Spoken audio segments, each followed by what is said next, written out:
11월 26일 맥천 성경 이렇게 역대상 22장, 미가 1장, 누가복음 10장, 베드로전서 3장입니다.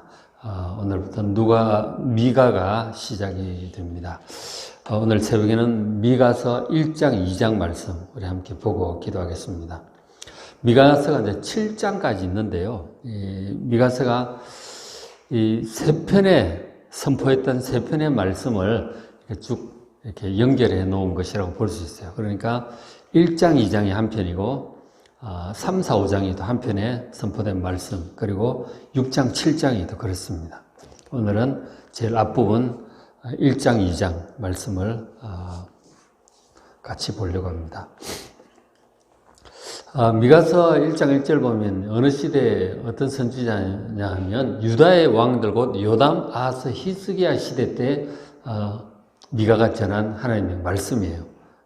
저게 이제 어느 때냐면 이사야 선지자하고 똑같아요. 이사야 선지자도 요담, 아하스, 히스기야 이제 그렇게 우시야, 요담, 아하스, 히스기야 이렇게 되어 있는데 미가와 이사야 선지자가 거의 이제 겹치고 있습니다.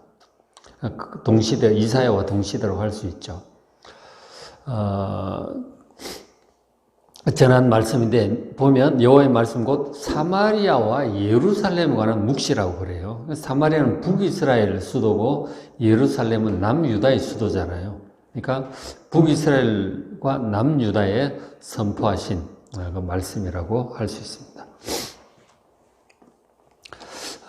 보면 이제 1장 3절에 보시면 여호와께서 그의 처소에서 나오시고 강림하사 땅의 높은 곳을 밟으실 것이다. 그렇게 말씀을 하는데 그 처소라고 하는 것이 1장 2절의 끝에 보면 성전이라고 표현을 하고 있어요. 성전 처소에서 강림을 하실 것이라고. 그래서 땅의 높은 곳을 밟으실 것이다. 그렇게 말씀하는데 저 성전 곧 처소라고 하는 것은 바로 그 예루살렘에 있는 그 성전이 아니고 하늘 보좌를 말씀하고 있는 것임을 알 수가 있죠. 그래서 거기서 내려오시는 거죠. 하늘 보좌에서 심판하러, 이 땅을 심판하러 내려오실 것이다. 그렇게 지금 말씀을 해요.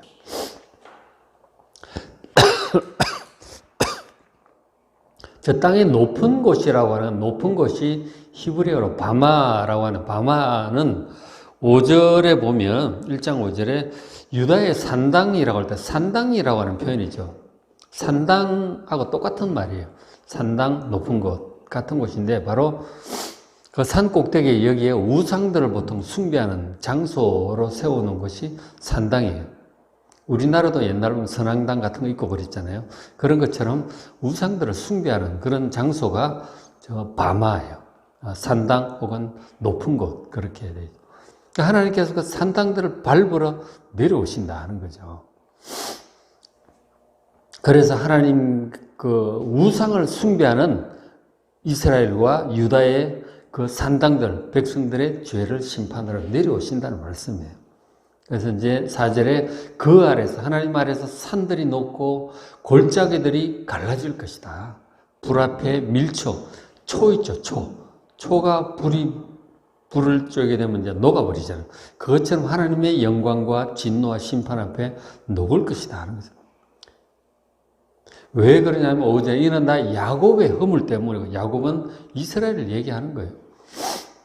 이스라엘 족속의 죄로 말미암아 하나님께서 그 우상 숭배 장소인 그 산당에 높은 곳에 임재하시고 밟으실 것이다. 우상 숭배하는 북이스라엘과 남유다의 죄를 하나님께서 책망하시는 거예요. 하나님의 심판이 임할 때 진짜 그 비유컨대 산들이 양초처럼 밀초처럼 녹아버리고 골짜기들이 갈라질 것이다.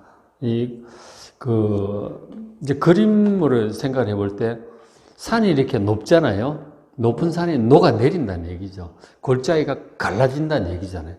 큰 뭐 지진이나 뭐 불과 같은 재앙 이런 것들을 표현하는 그런 이제 표현이죠. 하나님의 진노로 그런 그 이스라엘의 심판이 임할 거라고 지금 말씀을 선포를 하고 있는 것이죠. 그리고 이제 더 나아가서 6절에 이러므로 내가 하나님께서 사마리아를 북이스라엘을 들의 무더기처럼 그 무더기 돌무더기 있잖아요. 그죠? 그런 것 같고, 또 포도심을 동산 같게 하고, 그 돌들을 골짜기에 쏟아내리고 그 기초를 드러낼 것이다. 사마리아라고 하는 북이스라엘의 수도예요. 그래서 궁궐이 있고, 또 고관들의 저택들도 있고, 가장, 이스라엘 전체로 볼 때 가장 화려한 곳이에요. 근데 그곳을 아주 들판의 무더기처럼 포도심을 동산이라고 하는 것이 뭐 돌이나 그 사람 사는 화려한 그런 곳이 아니잖아요. 그 돌들을 골짜기에다 쏟아질 것이다. 기초가, 그 궁궐이나 저택이나 이런 것들의 기초가 다 드러난다고 전부 다 무너진다는 얘기예요. 다 파괴되고 무너질 것을 지금 선포하고 있는 것이죠. 무시무시한 얘기죠. 그리고 7절에 그 새긴 우상들, 아마 조각으로 새긴 그 우상들이 있잖아요. 나무, 뭐, 바알 우상이나 이런 아세라 상들, 다 조각으로 새긴 거예요. 그 다 부서질 것이고, 그리고 그 음행의 값은 다 불살라질 것이고, 내가 그 목상들을 전부 깨뜨릴 것이다. 각종 우상들이 하나님을 섬기는 건 나라 안에 여기저기 많이 있는 거예요. 다 깨뜨리고 부숴버릴 것이다. 음행의 값이라고 하는 것이 간음이라고 하는 영적인 간음을 얘기하는 것이죠. 하나님, 본 남편의 하나님을 두고 다른 이제 우상들을 섬기는 그것이 이제 영적인 간음이죠. 음행의 값으로 다 그 우상 앞에 제물을 바치고 그렇게 한 것들. 하나님이 아닌 다른 것들을 의지하며 거기에다 갖다 바친 제물들, 그 전부 불살라질 것이다. 음행의 값, 기생의 값, 그렇게 표현을 하고 있잖아요. 하나님 아닌 다른 것들을 하나님처럼 의지하고 섬긴 그런 것들 전부 파괴하는데, 그것 때문에 결국은 이제 그 우상이 가득 찬 도시들도 화려한 인간들 쌓아 올린 것들이 전부 다 무너지고 기초까지 무너질 것이라고 선포를 하고 있습니다. 그래서 이제 결국 그렇게 된다고 하는 것은 나라가 망한다는 얘기잖아요. 결국 이제 이것은 전쟁으로 인해서 나라가 완전히 파괴될 것임을 선포를 하고 있는 것입니다. 그래서 이제 그런 일이 실제로 벌어지면 많은 사람들이 죽고 다치고 그러잖아요. 그 화려하던 것, 그 좋은 것들, 아름다운 것들 전부 다 파괴되고 무너지고 그렇게 되는 거잖아요. 그래서 그 소식을 전하면서 전하는 이 미가 선지자의 마음이 정말 아픈 거예요. 그래서 1장 8절에 이러므로 내가 이 미가 선지자가 애통하겠다. 마음이 애통하고 애곡하고 벌거벗은 몸으로 행할 것이다. 사람이 죽고 이러니 그렇잖아요. 그리고 들개처럼 애곡하고 개들이 애곡을 하고 타조처럼 애통할 것이다. 이는 그 상처는 고칠 수 없고, 이 영적으로 이미 더러워지고 막 우상을 숭배하고 영적으로 갈갈이 찢겨진 그 상처 고칠 수가 없고 도저히 이제 안 되는 거죠. 북이스라엘 그 우상 숭배하는 죄악을 참 없애려고 엘리야 선지자도 엘리사 선지자도 호세아도 아모스도 그렇게 외쳤건만 안 되는 거예요. 더 이상 고칠 수가 없어요. 고칠 수 없으면 공의로우신 하나님의 심판으로 멸망할 수밖에 없는 것이죠. 그 소식, 그 말씀을 전하는 이 미가 선지자가 마음에 애통한 거예요. 그 많은 사람들이 죽고 다치고 포로로 끌려가고 이 화려한 나라가 망할 텐데 그 마음이 너무 이제 애통한 거예요. 근데 그 영적인 상처, 그 죄악, 허물이 유다까지 내려왔다고 하는 거예요. 북이스라엘의 바알 숭배, 우상 숭배, 금송아지 숭배가 남쪽 유다까지 내려온 거예요. 미가 선지자는 남쪽 유다 선지자인데요. 예루살렘까지 우상으로 가득 차고 이렇게 되니 아스 왕 때라든가 뭐 이럴 때 보면 우상이 얼마나 많이 퍼지는지 몰라요. 그 유다까지 이러고 내 백성의 성문 곧 예루살렘까지 이 우상 숭배와 그리고 재앙이 함께 올 거라고 하는 그것을 영적으로 하나님의 계시를 통해서 깨닫고 느끼는 이 미가 선지자의 마음이 정말 애통하고 애국을 하는 것입니다. 결국은 이제 말씀을 선포를 하는데 그 앞에 아하스 왕, 히스기야 왕 그렇게 선포하는데 그 요담 왕 때 막 선포를 하는데 결국 히스기야 왕 때 그 난리가 나죠. 미가 선지자가 예고했던 대로 이제 아수르가 오는 거예요. 아수르가 와가지고 북이스라엘을 완전히 멸망을 하게 되고 남쪽 유다도 그 멸망 직전까지 가잖아요. 히스기야 왕이 막 성전에 가서 기도하고 이사야 선지자와 함께 기도하고 그렇게 하면서 결국 하나님의 은혜로 남쪽 유다는 이제 멸망을 피해요. 그러나 북이스라엘은 그때 완전히 멸망을 하게 되죠. 그것을 지금 미가 선지자가 미리 하나님 말씀을 통해서 깨닫고 애통하고 애국하고 있는 것이죠. 참 회개하고 죄를 버리고 하나님께 돌아오면 하나님께 돌이키실 거예요. 분명히. 그 요나 선지자를 통해서 아수르에 선포를 하셨잖아요. 40일이 지나면 멸망할 것이다. 근데 아수르 사람들은 니느웨 사람들 회개를 해요. 하나님께서 돌이키시잖아요. 심판의 재앙을 돌이키신단 말이에요. 그러니까 북이스라엘도 회개하면 돌이키실 텐데 회개하지 않는 거죠. 그 상처를 고칠 수 없을 정도까지 가고 있으니 결국은 멸망하고 말 이 성읍을 생각하니 애통한 것이죠. 참 안타까운 일이죠. 근데 백성들이 제가 우상 숭배만 있는 것이 하나님을 떠나면 하나님 두려워한 줄 모르고 하나님 법도를 버리면 온갖 이제 죄악들이 드러나죠. 2장 1절에 그들이 침상에서 죄를 꾀하며 악을 꾸밉니다. 밤에 그렇게 한다는 얘기죠. 그리고 날이 밝으면 그 손에 힘이 있으므로 그것을 행하는 거예요. 근데 그 악행이 이제 뭐냐면 2절에 있듯이 밭들을 탐하여 빼앗고 집들을 탐하여 차지합니다. 그러니까 권력자들, 힘이 있는 사람들, 연약한 사람들, 과부들, 고아들 있잖아요. 그리고 사회적인 약자들이 있는 것이죠. 그런 약한 사람들 뭔가 이제 빼앗을 방법을 궁리를 하는 거예요. 아합 왕도 막 포도원 빼앗고 이제 그런 장면들이 나오는데 힘 있는 사람들, 권력자들이 옛날에는 지금처럼 이렇게 법이 이렇게 철저히 잘 안 되니까 그죠? 언론이 있는 것도 아니고 무슨 민주주의도 아니고 권력자들은 막 다 뺏고 막 그렇게 하는 거예요. 우리나라도 조선시대 때 그 고을의 원님들 막 다 빼앗고 그렇게 하잖아요. 그죠? 막 해가지고 막 세금 막 돈 조금 빌려주고 쌀 조금 빌려주고 막 이자로 2배, 3배 빼앗고 막 너무 조선시대 말기가 심했던 것이죠. 그래서 동학난도 일어나고 하여간 참 심했어요. 보면. 옛날엔 그랬다 하는 거죠. 그 힘 있는 사람들이 막 약한 사람들 이 핑계 저 핑계 다 뺏어가는 거예요. 밭도 빼앗아가고 집도 빼앗아가고 힘없는 백성들 그냥 막 당하는 거예요. 하나님을 두려워하는 지도자라면 그럴 수가 없죠. 하나님을 두려워하지 않으니까 우상을 따르고 그렇게 하니까 이렇게 되는 것이죠. 그런 걸 하나님 다 지켜보고 계시는 거 아니에요.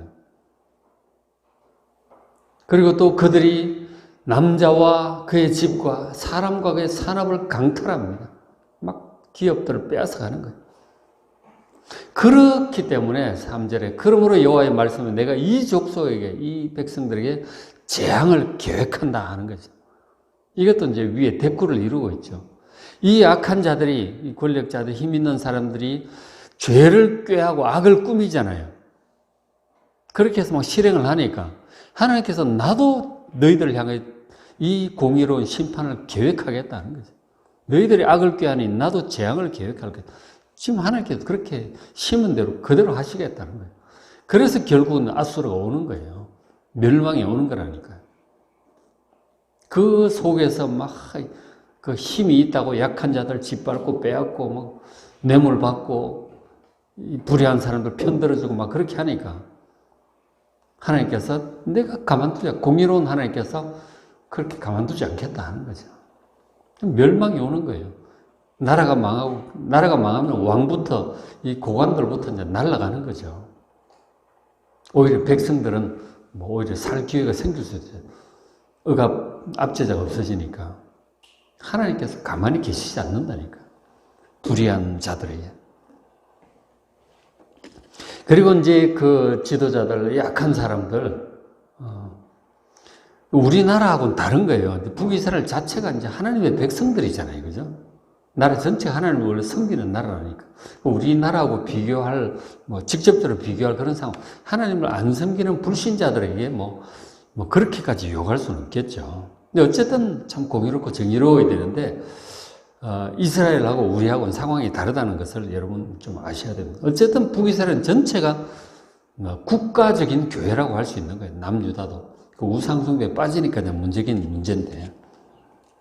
어쨌든 이제 이 백성들의 지도자들이 말로는 여호와 하나님을 섬긴다 그러면서 금송아지 앞에가 절하고 막 그렇게 이제 하고 있는데, 어쨌든 이 백성들 지도자들이 반응이 미가서 2장 6절에 그들이 말하기를 너희는 예언하지 말라. 이것은 예언할 것이 아니거늘 욕하는 말을 거치지 아니하는구나. 그렇게 얘기를 합니다. 그러니까 이 무슨 뜻이냐면 지금 미가 선지자나 그 앞에 호세아, 아모스 선지자가 하나님 말씀으로 우상을 버리고 하나님께 돌아오라고 얘기를 하잖아요. 하나님 말씀을 전하는데 지금 미가 선지자도 하나님 말씀을 전하잖아요. 그렇게 하는데 그 백성들의 반응이, 특별히 악행하는 지도자들, 인사는 반응이 예언하지 말라는 거죠. 하나님의 말씀, 그런 거 하지 말라는 거예요. 그건 하나님의 말씀을 욕하는 말이라고 그렇게 받아들이는 것이죠. 회개하고 악행을 버리고 하나님께 돌아오라. 이러면 나라가 멸망한다고 얘기하는데 그 하나님 말씀을 전하는 예언이잖아요. 예언은 하나님 말씀을 받아서 전한다는 뜻이에요. 하나님 말씀을 이렇게 선포하니까 하지 말라는 거예요. 그것을 오히려 욕하는 말이라고 지금 그렇게 받아들이는 거 아니에요? 하나님의 말씀을 나라 망한다고 하니까 욕한다고 지금 저주의 말이라고 그런 얘기 하지 말라는 거예요. 그러면서 하나님 말씀에 대한 반응이 7절에 너희 야곱의 족속아 이르기를, 이 백성들의 반응이 여호와 영이 성급하시라. 하나님이 너무 성급하시구나. 하나님의 행위가 어찌 이러냐. 그 하나님이 문제가 있다고 지금 오히려 반박을 하고 있는 거죠. 그게 하나님의 뜻이라면 하나님이 너무 성급하시다. 하나님이 어찌 이러냐. 그런 얘기 하지 말라. 욕하는 말 하지 말라고. 전혀 하나님의 말씀을 두려워한다거나 받아들이고 자기를 돌아본다든가 죄를 버린다든가 전혀 그런 반응이 없죠. 거부하고 있는 것이죠. 하나님의 말씀을. 하나님의 말씀이 정직하게 행하는 자에게 정말 유익한 것인데 멸망을 피할 수 있는 거라고요. 그 말씀 그대로 하면. 아수르 니느웨 사람들도 그 요나 말 듣고 회개해서 나라가 살았는데 지금 하나님의 재앙이 오고 있는데 회개하고 돌이켜야 나라가 망하지 않을 텐데 사람들이 죽지 않을 텐데 하나님의 말씀을 듣기 싫어하고 욕하는 거다 그러고 하지 말라 그러고 하나님 이상하다 그러고 조급하다 그러고 이런 식으로 반응을 하고 아예 다 거부하고 있는 거예요. 하나님 말씀을. 그 어떻게 되겠어요? 멸망하는 거죠. 하나님 말씀을 끝까지 받아들이를 거부하면 이거는 멸망을 피할 수 없습니다. 저렇게 하나님 말씀을 거부하면서 그리고 이제 이렇게 하는 거예요. 2장 8절에 근래 최근에 내 백성이 하나님의 백성이 원수같이 일어나서 전쟁을 피하여 평안히 지나가는 자들의 의복에서 겉옷을 벗깁니다. 전쟁을 겨우 피해서 노략군들도 많잖아요. 그리고 이제 겨우 평안함을 누리고 있는데 그들에게서 옷을 막 빼앗습니다. 그러니까 힘 있는 사람들, 약한 사람 보면 빼앗는 깡패들하고 다를 게 없죠. 조폭들하고 다를 게 없다니까. 약한 사람들 막 갈취하는 거죠. 9절에 내 백성의 부녀들을 그들이 이 즐거운 집에서 쫓아냅니다. 이 부녀들을 이제 집에 그 가정을 사실 파괴하는 거죠. 어린 자녀들에서 하나님 주신 영광을 빼앗는 거예요. 아이들, 부녀들, 남자들 할 것 없이 짓밟고 빼앗고, 하여간 법이라고 하는 게 공의가 다 사라진 거죠. 완전 약육강식이에요. 힘 있는 자들, 약한 자들 다 빼앗습니다. 저는 이제 어느 영상 보니까 우리나라는 조선 말기 상황이 그 관리들이 얼마나 이 부정과 이 탐과 놀이들이 있잖아요. 빼앗고 그런 제도가 있었단 말이에요. 이제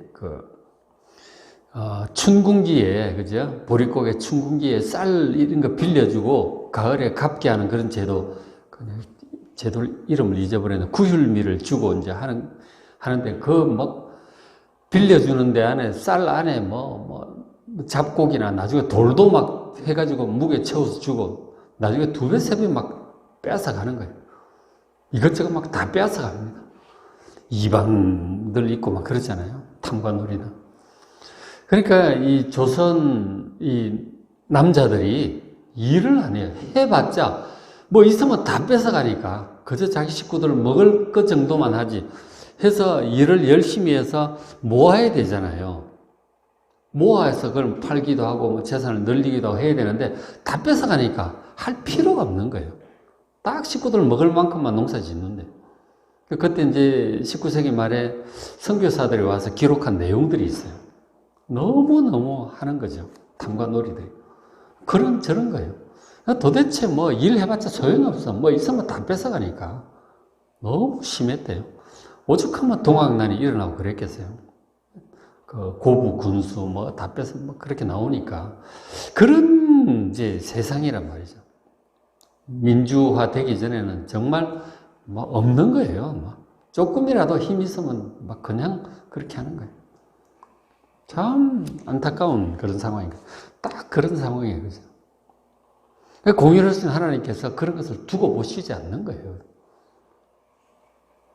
10절에 그런즉 반드시 멸하리니 그 멸망이 크리라 하는 거죠. 반드시 하나님께서 그들을 악행하는 자를 멸할 것이다. 큰 멸망이 다가올 것이다. 근데 이제 전혀 그런 거 생각 안 하죠. 선지자가 아무리 경고해도 그런 거는 완전히 강 건너 얘기로 생각하지. 전혀 그런 일이 생길 거라고 생각도 안 합니다. 결국은 이제 아수르가 오는 거예요. 무시무시한 일이 일어난다 하는 것이죠. 자, 그런데 이제 하나님께서 이 악행한 자들을 결국은 이제 벌하시고 그렇게 하다 보니에서 이제 심판의 몽둥이로 사실 아수르를 부르고 이제 그렇게 되는데 그렇다고 해서 하나님을 의지하는 백성들이 있잖아요. 하나님을 의지하고 하나님을 찾는 백성들이 있단 말이에요. 그들까지 하나님께서 완전히 버리시는 건 아니에요. 그렇지 않습니다. 그래서 하나님께서 2장 12절에 그런 말씀을 야곱아 하나님 백성들 향해서 부르시는 말씀이에요. 하나님 백성들아 내가 반드시 너희 무리를 다 모을 것이다. 그런 일은 벌어지겠지만 그러나 내가 반드시 이스라엘 남은 자들을 모을 것이다. 하나님을 의지하는 자들이 있죠. 그 어려운 가운데 하나님을 간절히 의지하는 사람들이 있어요. 그 남은 자들을 그 가운데서 내가 반드시 모을 것이다. 그들을 한 처소에 두기를 보솔의 양떼같이 하며 초장의 양떼처럼 내가 다 내 백성들 나를 의지하고 찾고 의지하는 내 백성들을 불러 모을 것이다. 13절에 길을 여는 자가 그들 앞에 올라갈 것이고 그 길을 앞장서는 자가 길을 인도하는 자가 있죠. 올라가고 또 그들의 왕이 그 백성들을 앞서갈 것이다. 그리고 여호와께서 무엇보다 가장 앞서 선두로 가실 것이다. 그렇게 선포를 하십니다. 하나님께서 공의로운 심판을 행하시지만 그러나 그 가운데서 하나님을 의지하는 그 자들, 남은 자라고 렘넌트라고 표현을 하고 있죠. 그 사람들을 하나님께서 다 한 사람 한 사람 건져내시고 모아서 갈 것이다. 그리고 그 앞에 그들의 왕이 있을 것이고 여호와께서 그 앞에 선두로 가실 것이다. 그렇게 말씀을 합니다. 하나님께서 심판을 행하면서도 그 택하신 백성들을 결코 버리지 아니하시고 다 구해내시고 그들의 왕을 앞장 세우셔서 그들의 나라를 또 새롭게 하실 것임을 지금 얘기를 하시는 것이죠. 저 끝까지 하나님을 의지하는 백성들을 구원할 그 왕, 다스릴 왕이 바로 메시아를 지금 가리키고 있는 거예요. 그리고 하나님께서 그 모든 것들을 주관하고 계심을 보여주십니다.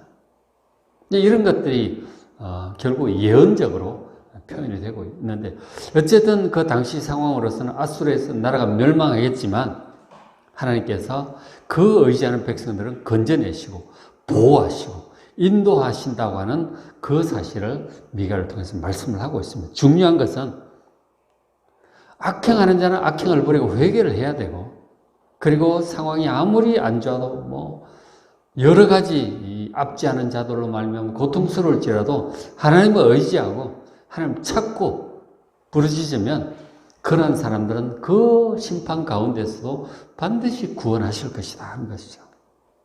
저런 것들이 어느 시대나 그래요. 요한계시록 상황을 봐도 그렇고, 이 적그리스도의 박해로 인해서 세상의 권력자들이 하나님 믿는 백성들을 박해하고 막 그렇게 하잖아요. 그 가운데 하나님을 찾고 의지하는 자들, 이 남은 자들 14만 4천이라고 표현이 되어 있죠. 하나님 백성들을 구원하시고 결국은 예수님께서 왕이 되어 영원한 하나님 나라를 이루게 하심을 믿습니다. 이 성경 하나님께서 다스리는 구조가 항상 같아요. 지금 시대도 마찬가지. 악행을 멀리하고, 우리는 악행을 멀리하고 하나님을 어떤 상황일지라도 하나님을 의지하고 나아갈 때 하나님께서 그 구원을 이루시고 백성들을 보호하실 것을 믿습니다.